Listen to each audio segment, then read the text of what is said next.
नमस्कार दोस्तों, बहुत बहुत स्वागत है आप सभी का गवर्नमेंट एजुकेशन में। दोस्तों, कुछ भर्तियां जो है वो नहीं आई थी, वो अपडेट हो चुकी हैं और इस वीडियो में बात करने वाला हूं आईटीआई टीओ के बारे में। ओके, बाकी की भर्तियां जैसे कि ग्रुप 4 हो गई और अन्य भर्तियां एएसआई हो गई, हेड कांस्टेबल की हो गई, ये भी अपडेट हो चुकी हैं।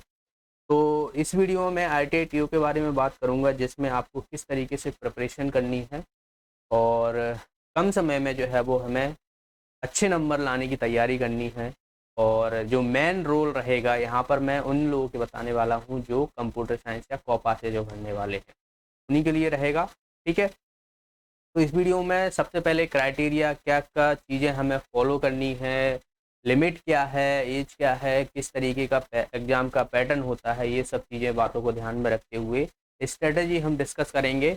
और सबसे पहले मैं आपको, जब ये भर्ती निकाली गई थी 2022 में निकाली गई थी, ओके, 2022 में निकाली गई थी और उसके बाद सब ये 2024 में निकाली जा रही हैं। और जिस जो हम नोटिफिकेशन देखने वाले हैं वो 2022 का देखने वाले हैं। तो देखिए, ये सब चीज़ें आप सभी को पता होगा फॉर्म वॉर्म भरने की। और इसमें एक ही पेपर होता है, मैं आपको बता दूं, एक ही पेपर देखने को मिलेगा, नेगेटिव मार्किंग होती नहीं है। ठीक है, और इसमें आगे हम बढ़ते हैं तो मेन जो रहेगा आपका सिलेबस रहेगा। ठीक है, सिलेबस रहेगा। देखिए, एग्जाम डेट की अगर मैं बात करूँ, यहाँ पर आप देखोगे आईटीआई प्रशिक्षण अधिकारी एग्जाम डेट जो है वो सितंबर में देखने को मिल रही है। अब सितंबर में देखोगे आप बहुत सारे एग्जाम देखने को मिल रहे हैं, मतलब मोस्टली 3 एग्जाम देखने को मिल रहे हैं सितंबर में। जो प्राथमिक शाला शिक्षक जो पात्रता परीक्षा है उसका भी सितंबर में देखने को मिल रहा है, फिर उसके बाद ग्रुप 4 का, ठीक है, और उसके बाद आईटीआईटीओ का। तो ये तीनों ही एग्जाम जो है वो सितंबर में देखने को मिल रहे हैं। देखिए, ये मोस्टली जो ग्रुप 4 हो गया और आईटीआईटीओ होगा, इनके ज़्यादा दिन एग्जाम नहीं चलते हैं, 3 से 4 दिन एग्जाम चलते हैं, बस इतना ही रहता है। ठीक है, तो ग्रुप 4 के बाद जो रहेगा आपका आईटीआईटीओ का रहेगा सितंबर माह में, अगर हम कैलेंडर की बात कर रहे हैं यहाँ पर उस हिसाब से। चेंज भी हो सकता है, इससे पहले तो एग्जाम होने वाला नहीं है, इसके बाद ही होगा, लेकिन आपको प्रिपरेशन जो करनी है वो एग्जाम की करनी है सितंबर के हिसाब से। ओके, तो अब हम मेन मोटिव पे आते हैं। देखिए, इसमें सिलेबस में आपका क्या क्या रहेगा। देखिए, एज की अगर मैं बात करता हूँ तो एज काफ़ी रहती है इसमें। मिनिमम एज जो है वो 21 और जो यहाँ पर आप देखोगे 18 से 40 रहती है। लोक सेवा आयोग की परिधि से बाहर के तृतीय एवं चतुर्थ श्रेणी पदों के लिए। ठीक है, एंड बाकी के जो रहेंगे रिलैक्सेशन मिल जाएगा 5-5 साल का, ओबीसी के लिए 3 साल का रिजर्वेशन मिलता है। तो ये रहता है, यहाँ पर आप देखोगे ये सब चीज़ें। न्यूनतम आयु जो रहेगी वो अपने मध्य प्रदेश के लिए आपको देखने को मिलेगी 18 और 40, फिर उसके बाद 3 वर्ष और 5 वर्ष ऐसे रहता है ओबीसी का और SC/ST कैटेगरी। देखिए, अब यहाँ पर जो रहेगा आपका 100 नंबर का पेपर रहता है। अगर आपने प्रीवियस ईयर के क्वेश्चन पेपर नहीं देखे तो आप जरूर देख लीजिएगा। ग्रुप 4 का और आईटीआईटीओ का, दोनों का जो कंप्यूटर का पोर्शन रहता है, ग्रुप 4 में नॉर्मली जो बेसिक चीज़ें पूछी जाती हैं, लेकिन आईटीआईटीओ में थोड़ा टेक्निकल पूछ लिया जाता है। उसके लेक्चर में मैं आपको बताऊंगा, मेरे लेक्चर पहले के पढ़े हुए हैं तो वहाँ से आप कवर कर सकते हो, थ्योरी भी मैंने करवाई है। काफ़ी जो है वो थोड़ा ना एक अच्छा सिलेबस रहता है आईटीआईटीओ का। तो जाहिर सी बात है, आप ट्रेनिंग ऑफिसर बनने वाले हैं तो सिलेबस भी उस हिसाब से रहेगा। देखिए, 25 क्वेश्चन जो रहेंगे आपके साइंस के रहेंगे और गणित के रहेंगे, जीके के रहेंगे, रीजनिंग रहेगी। ठीक है, और जो बाकी के जो 75 क्वेश्चन रहते हैं वो ट्रेड से रहते हैं। ट्रेड मतलब आपने जैसे कॉपा से भरा है तो कंप्यूटर के रहेंगे, सिविल से भरा है तो सिविल के रहेंगे, मैकेनिकल के रहेंगे, तो ये सब चीज़ें देखने को मिलती हैं, है ना। तो 100 नंबर का पेपर रहेगा और इसमें नेगेटिव मार्किंग आपको देखने को नहीं मिलती है। पिछली बार जो निकाली गई थी वैकेंसी, वो निकाली गई थी 305 के करीबन। देखते हैं इस बार कितनी निकाली जाती हैं। फिलहाल कितनी पोस्ट निकाली जाएंगी इसके बारे में भी किसी को कुछ नहीं पता है। जब तक नोटिफिकेशन नहीं आ जाता है तब तक कुछ भी कहना मुश्किल है। अब इसमें बहुत, जैसे कि यहाँ पर आप देखोगे, ये पद देख रहे हो, यहाँ पर अलग अलग विभागों में अलग अलग पद देखने को मिलते हैं। ओके, जैसे कि यहाँ पर ये देखोगे प्रशिक्षण अधिकारी इलेक्ट्रॉनिक्स मैकेनिक्स। ठीक है, तो जैसे कि इसमें जो एलिजिबल क्राइटेरिया जो रहता है, ठीक है, क्राइटेरिया रहेगा आईटीआई वगैरह आपने किया हो, ठीक है, डिग्री की हो तो इलेक्ट्रॉनिक्स से की है, इलेक्ट्रॉनिक्स एंड टेलीकम्युनिकेशन से की हुई है, या इलेक्ट्रॉनिक्स एंड कंट्रोल सिस्टम से की हुई है, इलेक्ट्रॉनिक साइंस एंड इंजीनियरिंग की हुई है, ठीक है, इलेक्ट्रॉनिक्स एंड कम्युनिकेशन की हुई है, ठीक है, जैसे इसे बोलते हैं इलेक्ट्रॉनिक्स इंस्ट्रूमेंटेशन एंड कंट्रोल से की हुई है, इलेक्ट्रॉनिक्स एंड इंस्ट्रूमेंटेशन। तो ये सब चीज़ें जो है यहाँ पर साफ साफ लिखा हुआ है, आप किस फील्ड से हो तो उस हिसाब से आप बढ़ सकते हो। जैसे कि नेक्स्ट जो निकली थी इसमें जो पोस्ट कोड था 2, तो प्रशिक्षण अधिकारी डीजल मैकेनिक का था। तो इसमें भी अगर आपने आईटीआई किया हुआ हो तो वो लोग भर पाएंगे, बाकी आपने डिग्री की हो, ऑटोमोबाइल से इंजीनियरिंग की हुई हो तो वो लोग भर पाएंगे। तो ये सब चीज़ें यहाँ पर आपको देखने को मिल रहा है, ठीक है। मेन जो मैं आने वाला हूँ यहाँ पर कॉपा पे आने वाला हूँ। जैसे कि यहाँ पर आप देखोगे प्रशिक्षण अधिकारी कंप्यूटर ऑपरेटर एवं प्रोग्रामिंग असिस्टेंट, ठीक है, टोटल इसकी पोस्ट निकाली गई थी 48, ठीक है। सैलरी अच्छी खासी रहती है, 32,800 से स्टार्ट होके नहीं 1,30,100 जाती है। अब इसमें कौन कौन भर पाएगा, देखिए साफ साफ लिखा हुआ है यहाँ पर, शैक्षणिक योग्यता हाई स्कूल अथवा समकक्ष अथवा पुराने पाठ्यक्रमों में 11वीं उत्तीर्ण के साथ संबंधित ट्रेड से, संबंधित ट्रेड मतलब कॉपा से आपने आईटीआई किया हुआ हो, एनएससी शिक्षुता परीक्षा या बीआईएसीसी से ए लेवल परीक्षा आपने पास की हुई हो, या मान्यता प्राप्त विश्वविद्यालय या बोर्ड से पीजीडीसीए किया हो। पीजीडीसीए, डीसीए नहीं पीजीडीसीए, ठीक है, तो डीसीए वाले नहीं पीजीडीसीए वाले यहाँ पर मांगे जाएंगे। और कौन कौन भर सकता है, कॉपा किया हो उसने, ठीक है, तो वो भर पाएगा। Desktop publisher, data entry operator, basic computer science electronic sector, basic computer operator skill, या आईटीएस एप्लीकेशन इलेक्ट्रिकल सेक्टर। तो ये ट्रेड दी हुई है यहाँ पर। अगर आपने कंप्यूटर साइंस से आईटी से डिग्री की हुई हो तो वो लोग भर पाओगे, यहाँ पर साफ साफ लिखा हुआ है, देखोगे आप यहाँ पर, ठीक है।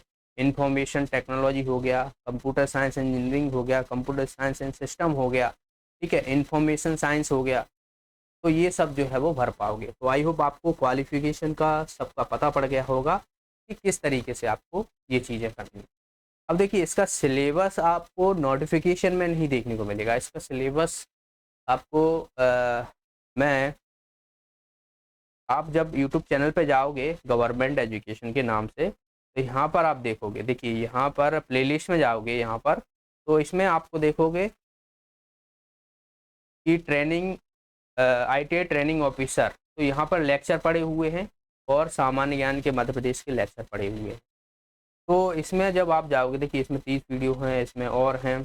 बाकी अगर आप कंप्यूटर कर रहे हो तो देखिए सीपीसीटी का जो कंप्यूटर पूछा जाता है तो वो भी बहुत हेल्पफुल रहता है, उसमें भी अच्छे क्वेश्चन पूछे जाते हैं, तो वो भी कर लेना। आप जितने क्वेश्चनों की प्रैक्टिस करोगे उतना ही आपका अच्छा स्कोर बने, ठीक है।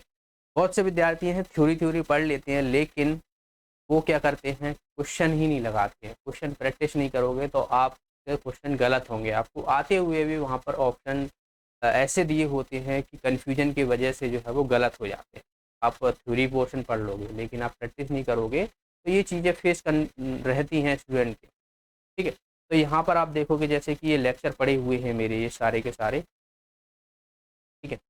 तो इसमें ये सारे के सारे लेक्चर पड़े हुए हैं, जिसमें मैंने पिछली बार का कट ऑफ भी बताया था, तो इन्हें आप देख सकते हो, ठीक है, इन्हें आप देख सकते हो। और बाकी के लेक्चर आपको जल्द ही प्रोवाइड कराऊंगा, जिसमें आपको प्रैक्टिस सेट में कराऊंगा, ठीक है। थ्योरी पहले से पड़ी हुई है तो आप उन्हें ही कवर कर लोगे, वही बहुत है। लेकिन मैं आपको क्वेश्चन जो रहेंगे, एमसीक्यूज रहेंगे, उनको ज़्यादा से ज़्यादा प्रैक्टिस कराऊंगा, प्रीवियस ईयर में जो आए हुए हैं उनको लेके चलूँगा, और जो मोस्ट इम्पोर्टेंट क्वेश्चन रहेंगे उन पे हम फोकस करेंगे, ठीक है।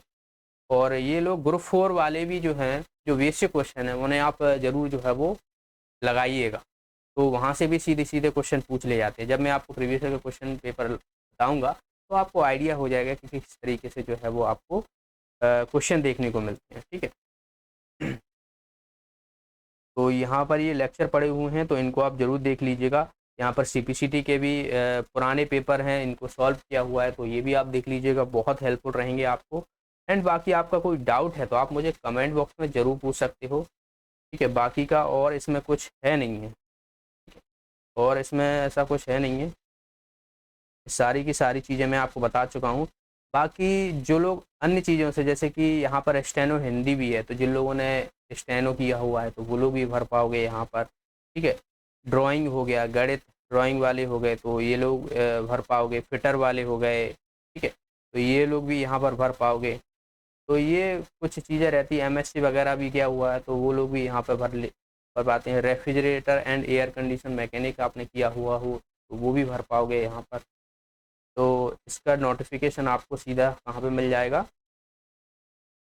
CV की वेबसाइट, ठीक है। और टाइम बहुत रहता है, टाइम आपके पास 2 घंटे मिलते हैं इसमें। MP के मुझे नहीं लगता कि MP का कोई भी ऐसा एग्ज़ाम है जिसमें टाइम की कोई कमी रहे। एग्ज़ाम का वही पैटर्न रहेगा, 25 क्वेश्चन आपको इन सब से संबंधित रहेंगे और 75 क्वेश्चन रहेंगे, वो रहेंगे आपके ट्रेड से संबंधित, जिसमें आपको हर एक प्रश्न का जो है वो 1 नंबर देखने को मिलेगा। तो मोस्टली अब वैकेंसी पर डिपेंड करता है कि कितनी क्या पोस्ट आती हैं। वैसे आपको स्कोर जो करना है वो लाना पड़ेगा 85, 85 के अराउंड आप लाते हो तो आप ये मान के चलिए श्योरिटी है आपके पास, क्योंकि कंपटीशन बहुत ज़्यादा हो गया है। और आपको पता है बहुत सारी चीज़ें ऐसी होती हैं जो कि घपले में देखने को मिलती हैं, तो उस हिसाब से आपको तैयारी भी करनी है, जिससे आप 85 नंबर ला पाओगे। उससे कम नंबर आप सोचिएगा ही मन मन में कि आपका हो जाएगा, क्योंकि नॉर्मलाइजेशन में बहुत सारी चीज़ें ऐसी होती हैं कि कुछ भी हो सकता है। अगर आपने ग्रुप 4 का पेपर दिया होगा तो उसमें आप देखोगे कि 4 दिन के पेपर में 9-9, 10-10 नंबर बढ़ गए। जिनके 69 नंबर थे उनको 10 नंबर बढ़ा दोगे, 79 हो गए और उनका सिलेक्शन हो गया। क्योंकि मेरे हिसाब से जो है वो कट ऑफ जो है वो इसी के अराउंड गया था, ठीक है, 78। और बाकी कैटेगरी वाइज अलग अलग था ग्रुप 4 का, तो आप समझ सकते हो इसमें तो पोस्ट कम निकाली जाती है, तो इस हिसाब से आपको प्रिपरेशन करनी रहेगी, ठीक है। तो मिलते हैं नेक्स्ट वीडियो में। बाकी अगर आपका कोई भी डाउट है तो आप मुझसे कमेंट बॉक्स में पूछ सकते हो। और आपका जो एग्ज़ाम जो रहेगा वो सितंबर माह में देखने को मिलेगा, मतलब जुलाई अगस्त। आपके पास 1.5 मंथ आप मान के चलिए, मतलब 45 दिन है आपके पास। इन 45 दिनों में आपको ज़्यादातर फोकस करना है किस चीज़ पर, ट्रेड पर, जो कंप्यूटर रहेगा उस पर फोकस करना है। मार्केट में आपको बुक भी मिल जाएंगी तो वो परचेज़ कर सकते हो, थ्योरी के लिए आप पढ़ सकते हो। बाकी लेक्चर मैंने प्रोवाइड कराई है और क्वेश्चन की प्रैक्टिस में आपको जल्दी शुरुआत कराऊंगा, जिससे आपको और हेल्पफुल रहेगी, ठीक है। मिलते हैं नेक्स्ट वीडियो में। चैनल को जरूर सब्सक्राइब कर लेना, जिससे आने वाली अपडेट आपको मिलती रहेगी। और वीडियो को लाइक कर देना, शेयर कर देना। तब तक के लिए बहुत बहुत धन्यवाद।